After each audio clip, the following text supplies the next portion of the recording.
ऐसा माना जाता है कि सफलता का कोई शॉर्टकट नहीं होता है। बिना मेहनत किए, बिना जो है पसीना बहाए किसी को सफलता नहीं मिलती है।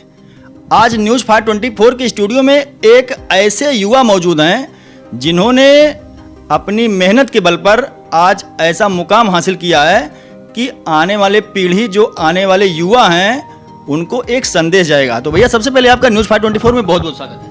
बहुत बहुत धन्यवाद एवं आभार आपके सभी न्यूज़ 524 के सभी दर्शकों को।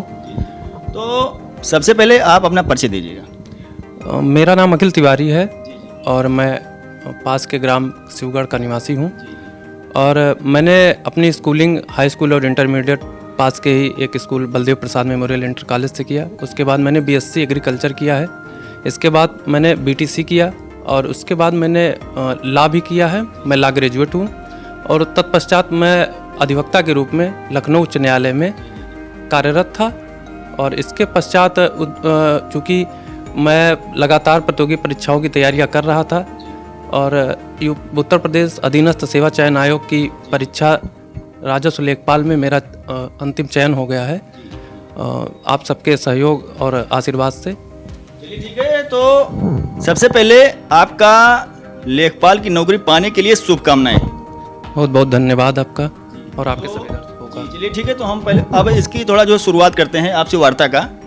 तो आप ये बताइएगा कि जैसे ऐसा कहा जाता है कि कोशिश करने वालों की कभी हार नहीं होती है, तो क्या आप इस बात से आप क्या इत्तेफाक रखते हैं? मैं इस बात से 100% इत्तेफाक रखता हूं और मुझे लगता है कि बिना कोशिश के किसी भी मुकाम को पाया नहीं जा सकता है।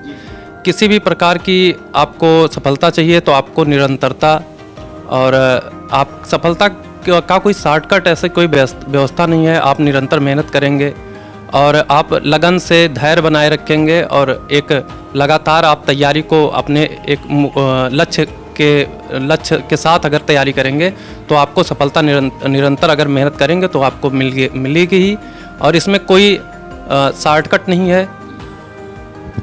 ज़रा आप ये बताइएगा भाई साहब कि जैसे आपने जो इसकी जो है प्रतियोगिता परीक्षाओं की तैयारी किया, तो आपने इसकी तैयारी अपने जो घर पे किया कि किसी और जो कोचिंग इत्यादि का सहारा लिया है? मैं पहले प्रतियोगी परीक्षा की तैयारी जब शुरुआत में मैंने कोचिंग लिया, फिर मैंने तमाम कोचिंगों में मैंने कोचिंग लिया। उसके बाद मैंने नोट्स बना लिया।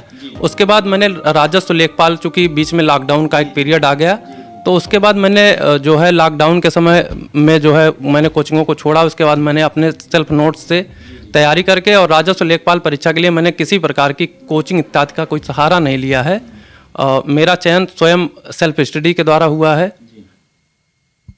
आप ज़रा हमारे दर्शकों को बताइएगा, जो आपने इसकी जो ट्राई किया, जैसे होता है कि भैया हमको जो सरकारी नौकरी करना है, सरकारी जॉब करना है, तो आपने सरकारी जॉब के लिए अब तक जो है कितना बार ट्राई किया? मैंने सरकारी जॉब के लिए कई बार ट्राई किया और सफलता बहुत न्यून अंतर से दूर रह गई। कई बार लगा कि अब सफलता मिल जाएगी, लेकिन मैंने लगातार धैर्य रखा। मुझे कई बार असफलता का दौर देखना पड़ा, लगातार निराशाएं भी आईं, लेकिन माता पिता के सहयोग, आशीर्वाद और लगातार हमारे बड़े भाई अर्पित तिवारी जी के मार्गदर्शन से और अपने धैर्य को मैंने बनाए रखा और अंत में एक दिन मुझे सफलता मिली। जैसे जब आप अपने उस मुकाम में तैयारी कर रहे थे और आप जो है स्वाध्याय से पूरे अपने सिलेबस को पढ़ रहे थे और आप जो कोचिंग भी नहीं गए, तो आपको उस समय क्या क्या समस्याओं का सामना करना पड़ा? कई सारी समस्याएं रहीं। स्वाध्याय में कभी कभी समस्या ये आती थी कि कोई टॉपिक ऐसा जो हमसे कोचिंग वगैरह में जब मैं कर रहा था उस दिन किसी दिन गैप हो गया, जो छूट गया था, लेकिन उसके लिए यूट्यूब एक ऐसा माध्यम बना जिसने हमारी काफ़ी सारी सहायता की। कुमार गौरव सर का करंट अफेयर या जो है तमाम सारी ऐसे संस्थान, टारगेट भी ताल्लुक जैसे संस्थान से जहाँ फ्री क्लासेज अवेलेबल हैं। अब किसी भी प्रकार के किसी बच्चे के लिए ये मैटर नहीं करता है कि आप किसी कोचिंग संस्थान में रहकर ही पढ़ें तभी आपको सफलता मिलेगी। सफलता के लिए यदि आप स्वाध्याय किसी सही तरीके से, सही ढंग से और अपनी एक तैयारी बना के रणनीति बना के तैयारी से कर रहे हैं तो आपको निश्चित ही सफलता मिलेगी। और इसके लिए आपको किसी कोचिंग के लिए के भरोसे ही रहना पड़े, ये अब कहने के लिए कोई बात नहीं रह गई है। हम आपसे अब थोड़ा जो है अंतिम सवाल करते हैं कि ऐसे छात्र, ऐसे जो है प्रतिभागी जिनके भी मन में ये शौक है, ये जज्बा है कि भैया हमको अपने जो है परिवार को देखते हुए सरकारी जॉब करना है और उनकी जो आर्थिक स्थिति ठीक नहीं है, तो ये इस जो है तैयारी को कैसे करें? इस तैयारी के लिए चूंकि प्रतियोगी परीक्षाओं के लिए एक बार आपको किसी न किसी कोचिंग संस्थान के माध्यम से एक बार आप अपने पूरे सिलेबस को पहले कवर कर लें। उसके बाद आप एक उसका प्रॉपर नोट्स बना लें। जो नोट्स आपने बनाया है उसी का लगातार आप रिवीजन करते रहें।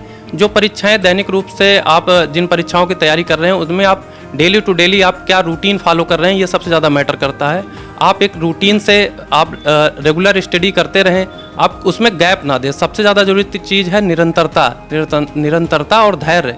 यदि आप दोनों चीज़ों में कॉम्बिनेशन बना ले गए और आपने निरंतरता से कोई प्रयास कर लिया तो सफलता आपके कदम चूमेगी, इसमें कोई दो राय नहीं है।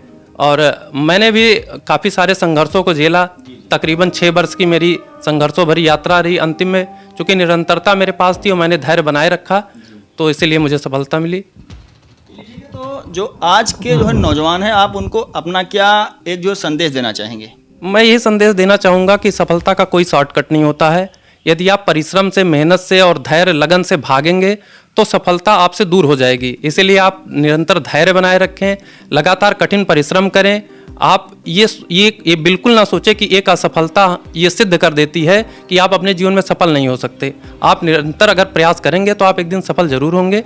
इसी जो है अपने दिमाग को, इस बात को बैठाएं अपने दिमाग में और एक निरंतर वे में अगर आप प्रयास करते हैं तो मैं ये मानता हूँ कि सफलता एक ना एक दिन आपको जरूर मिलेगी। इसमें कोई दो राय नहीं है।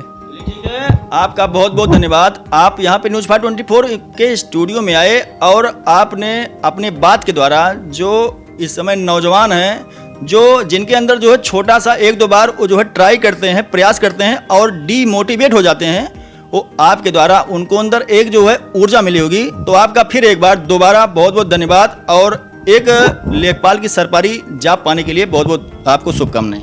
बहुत बहुत धन्यवाद आपके सभी न्यूज़ 524 के सभी दर्शकों का। बहुत बहुत धन्यवाद।